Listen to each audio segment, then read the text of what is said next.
Okay, thank you all for joining, and we will get started. So once again, for those who've just joined, hello, welcome. Thank you for joining our talk titled Four Ways the Cyber Underground is Like the Middle Ages, or alternatively, reasons why the deep and dark web is neither deep nor dark. My name is Moritz Lucas. I'm Director of Product Marketing at Intel 471. And in the next 30 minutes, I want to take you through our reasoning why, actually, despite it being, of course, the most modern thing ever, internet in many ways closely resembles the Middle Ages, what that means, and also what that means for us who are trying to fight cyber threats and mitigate cyber risk. So without further ado, let's get started. Kind of the contents of what I want to cover. I wanted to start off by setting the scene, explain to you a little bit about who we are and what we do, and why we're talking about the internet and the Middle Ages. And then we'll dive straight into that, why the internet actually is, in many ways, very similar to the Middle Ages. Then we'll look at what the underground is like and why. This is the question. It's neither deep nor dark. And I'd also want to dissuade you from ever thinking of icebergs ever again. Instead, let's focus on why we should all be like Venice or Florence when it comes to mitigating or fighting threats in cyberspace. And then finish up with summaries and conclusions.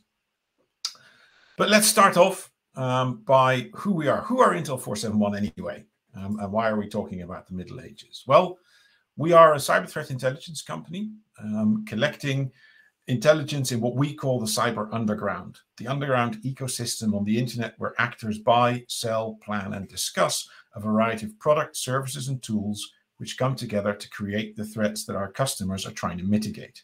We focus on a number of different areas listed in the middle here. Adversary intelligence, which is looking at actor communications. Vulnerability intelligence, which looks at which vulnerabilities are likely to be making an impact in the near future so that our customers can prepare for those, for instance, by patching. Credential intelligence, which focuses on stolen credentials. Stolen or missing credentials are basically a starting point for many of the threats, so it makes sense to focus on those specifically. And malware intelligence, which actually focuses on the tools that many actors and attackers are using. We track well over 100 different malware families, variants, thousands and thousands of different botnets, collecting detailed technical intelligence on those infrastructures. Now, we take that information, turn it into intelligence, and disseminate that to our customers in multiple industries around the globe. Now, we focus on the top tiers of actors, the caliber of actors that even if you have robust defenses in place, are still actors that can cause you worry, that basically can create an impact. We have a research and analyst team which is dotted around the globe. We call this our boots on the ground model. Interestingly, you may think, this is cyber threat intelligence. Surely you can do this from anywhere in the world. But because we focus on trying to gain access to closed off actor communities, we found that the best way to do that, to most effectively blend into the background, our researchers need to be located in the same geographic region as the actors that we're tracking. The idea is, if you're trying to blend into the background, having not just language skills, but recent up-to-date cultural knowledge and local knowledge really helps you to blend in. Think of things like what the weather has been like, how well the local football team's been doing, or how not well they've been doing, how the buses are running, etc. All of this information helps us to blend in more and easily gain access into these closed-off communities. So the idea behind cyber threat intel and what we're trying to help our customers to do is move from a more reactive approach, over on the left side of this slide, to a more proactive approach when it comes to mitigating cyber risk. And actually, I think the point of this presentation is to kind of show that this goes hand in hand with the fact that the internet very closely resembles the Middle Ages, and we could draw some lessons from how actors or entities in the Middle Ages behaved when it comes to mitigating cyber risk. So on the left, if you're purely reactive, you basically try and patch all the holes, plug all the vulnerabilities, and then see what turns up at the outer perimeter. But as dyed-in-the-wool practitioners will know, in today's world, that is often not enough. You want to be more proactive instead of waiting for things to turn up. You want to be one step ahead so you can better prepare. And that is where initially you'll start looking at your peers, other organizations like yourselves, to see what's happening to them and what they're doing about it, to learn from each other, which is very, very good and something we heartily recommend. But the final steps in becoming more proactive is actually starting to focus on the actor ecosystems that are out there to kind of get ahead of the curve and see threats that are even beyond the horizon or very far beyond the perimeter. And that's where our intelligence products come in. On the one hand, focusing on the adversaries themselves, but also focusing on the tools and infrastructures that they use, which is where malware intelligence comes into play. The arrow linking the two at the top is actually very important because of this unique advantage that we have, that we're looking both at the actor and how what they're communicating, but also at the tools they're using. We can link the actor to the tool and the tool to the actor. Not in all cases, but in those cases where we can, having that both perspectives of a threat simultaneously is very, very helpful. But the key is to help our customers become as proactive as possible when it comes to mitigating cyber risk. So that's what we do. Why is it then that even though it is in many ways the pinnacle of technology, in many ways the internet actually closely resembles the Middle Ages? Why is that? And why do we think that's not really likely to change anytime soon? Now, the Middle Ages is actually an extremely broad concept, but I wanted to narrow it down a little, and in this example, look at medieval Italy. In the 14th century, both northern and middle Italy were basically divided in warring city-states.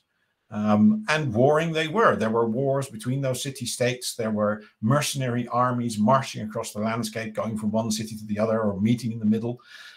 There were outside invasions from outside forces. There were epidemics. So many, many threats. And many would say life in medieval Italy, or even in the medieval times, wasn't very easy and sometimes very short. But at the same time, this period of time gave us the Renaissance, art, trade, and fantastic architecture. So although there were many, many threats, there were also many positive things brewing. So why do I say that in many ways the internet resembles this time, besides this unique mix of threats, but also opportunities or signs of great progress and growth and beautiful art, etc., being made, an explosion of creativity, which the internet and cyber have also definitely helped us emulate?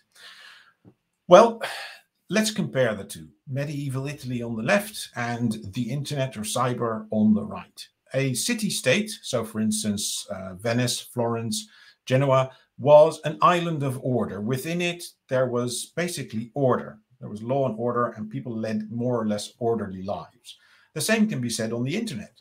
Your network, your infrastructure is something that you control.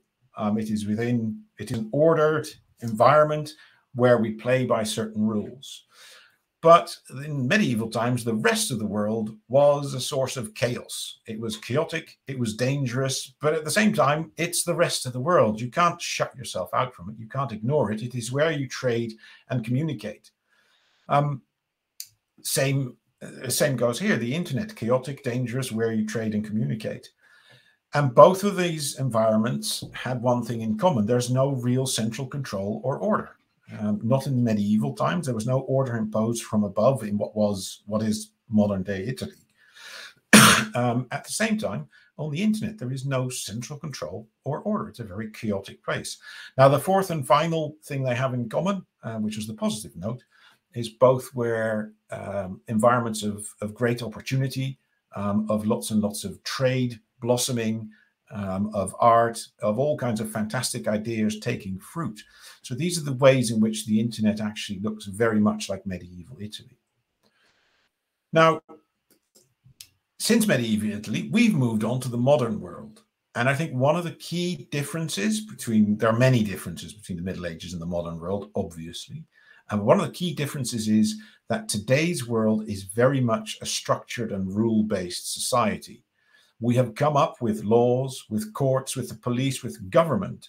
And basically, a lot of these very sophisticated infrastructures and systems and processes, etc., that we have designed in the modern world and that we all benefit from, basically follow from the fact that we have created a very ordered and predictable world. And that allows society and business to thrive. Businesses and organizations thrive in a world that is ordered and predictable because that allows you to make investments. It allows you to be certain that everybody plays by the same set of rules. And that creates that potential for the sophisticated and connected modern world that we see today. So it obviously brings a great opportunity for business, which obviously automatically raises the question, well, why can't we just do the same with the internet? Well, when we look at the origins of the rules and structures that we've made, I mentioned laws, courts, the police and government, could we apply something similar to the internet? Well, and the title of this slide says, it gives a kind of very positive and an upbeat answer to that question. Why no? But the reason for that is when you kind of start digging into the whole concept of law and order, of courts, of police, of rules, of governments, etc., central to that whole concept to order is the concept of jurisdiction. It basically means who is competent. To people unused to the law, that kind of sounds like an odd way of the word, odd use of the word competent, but it basically means who is competent to judge in this particular instance. Which court, which law applies. Now, when you go look at it, and take an example, if you break the law in France, the French police will arrest you and you will face a French court of law, which will uphold French law. If you break the law in the US, depending on whether it's a federal law or a local law, state police or the FBI will arrest you and you'll face either a state judge or a federal judge who will uphold the applicable law. And once you start looking at this very quickly, competency is tied up with jurisdiction, which jurisdiction applies. And jurisdiction is almost always defined in terms of geography, almost always. French law in France, that's simply the borders of France. Within those borders, that's where French law applies. In the US, with states or federal, the jurisdiction then becomes it's different laws for different, depending on which law you break. But again, even federal law is defined mostly by the outer borders of the US, state law defined by the borders of the state. So jurisdiction, a very central concept to the whole rule-based society that we've built, and which allows different sets of laws, courts, etc., to exist next to one another, is actually key to that and is defined in terms of geography, in terms of borders. And those of you reading ahead on the slide can spot the fly in the ointment. What knows no borders? What is completely borderless? That's one of its great advantages, but in this case, a big disadvantage. It's the internet. And because there are no borders to cyberspace, I'm using the word cyberspace and internet interchangeably, but in cyber, there are no borders. So it is impossible to define jurisdiction with our traditional sense. And if we don't have jurisdiction, then we can't define laws and courts, etc., because we'll spend forever arguing which law or which court will apply. This is an extremely fundamental problem, and it's not a problem we're going to solve anytime soon. So if we say that we kind of progressed from the situation from the Middle Ages to the modern world, and one of the big ways in which we did that was through creating this rule-based society, which in turn is based on the rule of law, which in turn is based on jurisdiction, then if we can't create a similar concept of jurisdiction on the internet, it's going to be a while before we progress from the quote-unquote Middle Ages on the internet to anything resembling modern society online, as it were. So let's park that idea for a second, and let's then start looking at, okay, what does the internet, and more in particular what we call the cyber underground, actually look like? So if a rule-based internet is a long way off, what are we dealing with here? And in this case, we're going to focus on the cyber underground, kind of the open internet, or the internet where everything works well. That's fine. But the darker and seedier bits where the threats that we're worried about come from. Let me start, instead of looking at what the cyber underground is actually like, let me start by telling you what it's definitely not like. I've no end of presentations, imagery, and all that stuff where people show you it's called the deep and dark web, and it's like an iceberg. The bit you can see, the open internet, is only part of it. That's the bit that sticks out above water. But the dangerous bit is the bit underwater, which is actually bigger. If I'd like you to take anything away from this talk, it is that that kind of talk and that kind of imagery is unhelpful. It doesn't help you understand the environment you're dealing with. It's actually the opposite from the truth. And this stands in the way of effectively dealing with threats that come from the cyber underground. And we call it the cyber underground because deep and dark web is a really terrible term. It suggests something nebulous, something big, something that you cannot navigate, and something almost magical. It's a very Hollywood type term, and that's not the case at all. And unless we stop talking about this, it becomes really hard to actually plot a course forward. Now, the reason this is not actually the case has a lot to do with the actors that inhabit the cyber underground and how they actually go about their business. And before we dive into that, let me tell you what the underground is actually like and what you should be thinking of when you talk about the underground, or the dark. You can call it the dark web if you must, but think of it more as an underground marketplace. It's a marketplace in which a variety of actors are looking to buy and sell a variety of, we call them products, services, and goods. And they assemble different kind of products and different kind of services and goods into kind of constructions that help them execute certain attacks. The key thing to understand is most of the threats that you're dealing with today are not the work of a single actor or even a single group of actors. It's a coalition or a value chain of different actors and different groups working together in, the best analogies, like business processes or business value chains.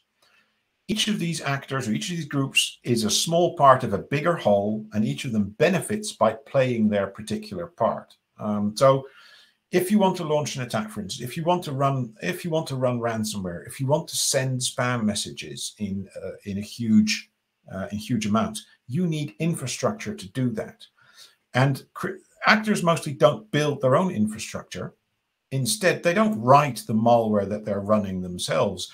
They buy hosting services, bulletproof hosting, and they will buy the malware as a kit from another actor.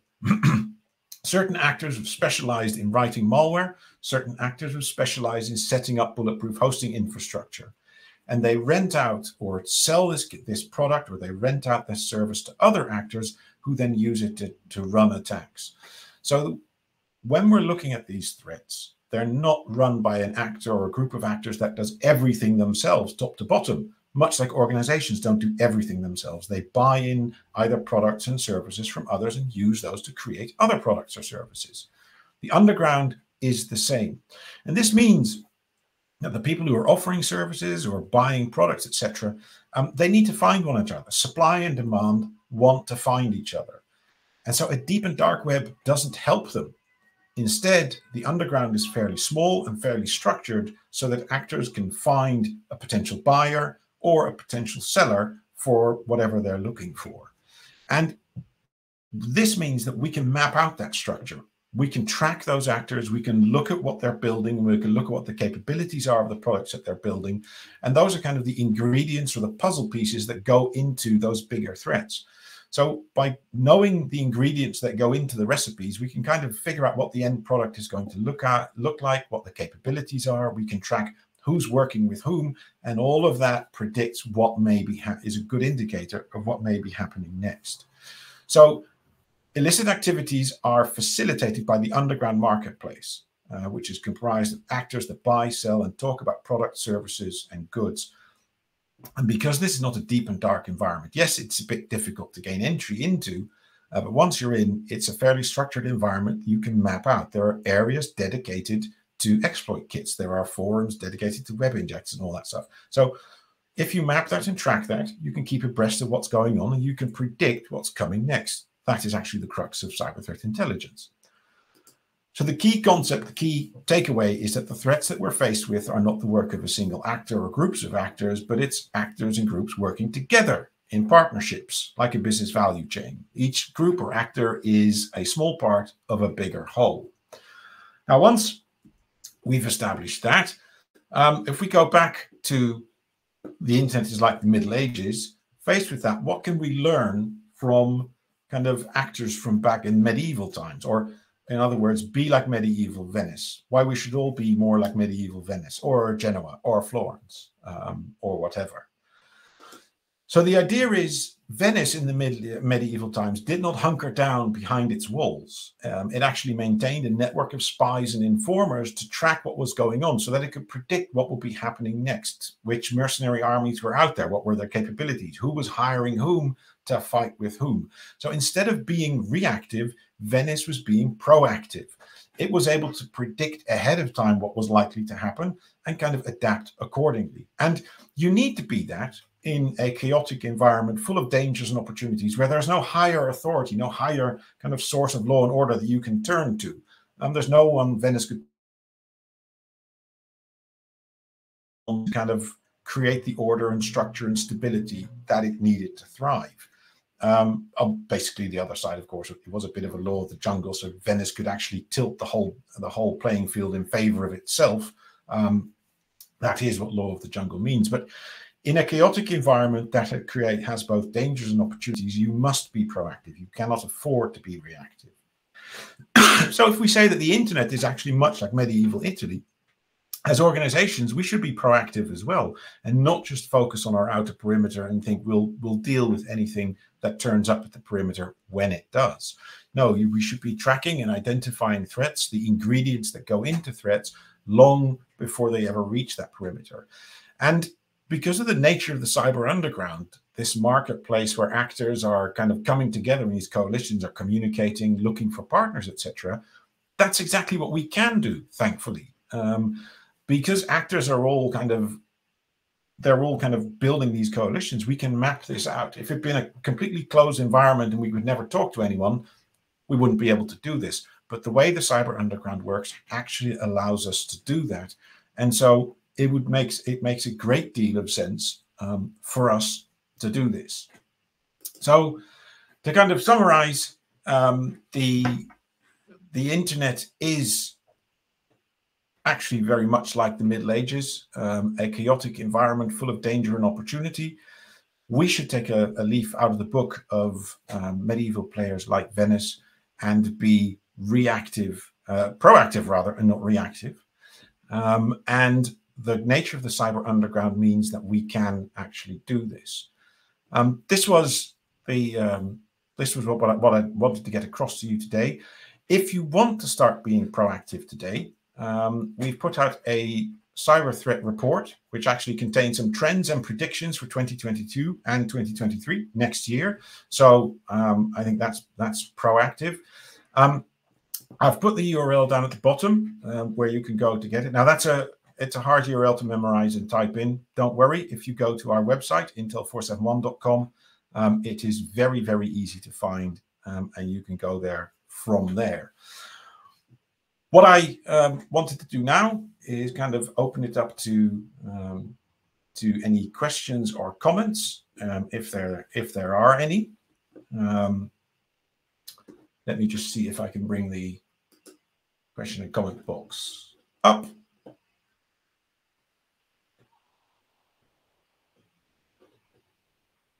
Here we go. So for those of you, if you look around, there's a question mark box. If you have any questions, you can type them there. They'll pop up, and I'll be happy to answer them. My email address is on screen as well, by the way. So if any of you want to have any questions that come up after the session, I'm always happy to take them. And I see we've got one question coming in. Oh, it's a very interesting one. It basically says if there is no law and order on the internet, does that mean that if you are the victim of a cyber incident, that there's no sense in going to the police because they can't do anything? And that's a very good question. The answer to that is no. It does make sense to go to the police, and law enforcement can do something on the internet, and will do something on the internet. It's just to understand that their job is incredibly hard, because what they are trying to do is effectively they deal with the jurisdiction side of things. So what they're mapping out is each of the elements of a cyber incident. For instance, a server that was used to launch the attack. If that server is located in Italy, for instance, then assistance requests have to be put up to the Italian police to go and seize a copy of that server. If the actor who was actually driving the attack was using a VPN that was located in Canada, but the actor themselves were actually located in Moscow, then Canadian police need to be involved, and all of that to obtain all the evidence. This is this example has 3 police forces. If the victim was in France, for instance, we would need French police to take a statement from the victim. This very, very quickly gets very, very complicated and needs the cooperation of many, many different police forces to kind of gather all the evidence and come to a successful prosecution. It's not impossible, but it's an enormous amount of work, which makes it much, much more difficult than any kind of local law enforcement investigation. So they are done, but this kind of borderless nature of the internet makes a successful investigation and prosecution an order of magnitude more difficult than it is in the real world. Do we not have a global cyber police in Interpol? I think Interpol's police is mostly to coordinate and help. Europol certainly is to coordinate and help with exactly those kinds of international investigations. But because they are so incredibly expensive resource-wise, it's only for very, very serious incidents that is actually done. The vast majority just never make it completely through completely. I see another question. Can we share the presentation? Yes, we can share a PDF version of this presentation. If you want, there'll also be a recording after the deck. And then, one more question coming in, and I think we're coming up to the promised half hour. Could we not come to one global jurisdiction? That's an interesting one as well, where we basically say, we have one global jurisdiction that applies in cyberspace. It would solve that whole kind of geography and border problem with one stroke, because we basically acknowledge there are no borders in cyberspace. And therefore we just say, hey, there's one, and here comes the kicker, there's one set of laws and regulations that apply in cyberspace or on the internet. The problem then becomes which sets of law and regulations. And you kind of have to come across a common denominator of all the world's laws and regulations, but quite often a lot of them are completely at odds with one another. There will be countries that will want to outlaw certain things that other countries say, well, this is perfectly legal. Pornography, nudity, things like that come into play. There'll be things like freedom of expression. You can say anything you want. Other countries will have probably some strong opinions on what you can and cannot say in the internet. So the idea is to come up with one common set of regulation that applies everywhere.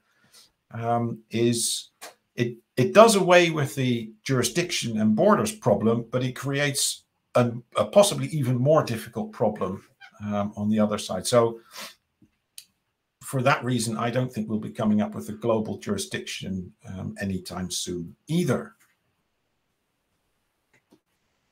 So, and I think that answers all of the questions that came in. So with that, I wanted to say thank you to you for joining me for this webinar, Why the Internet is Like the Middle Ages. And we hope to see you on the next one.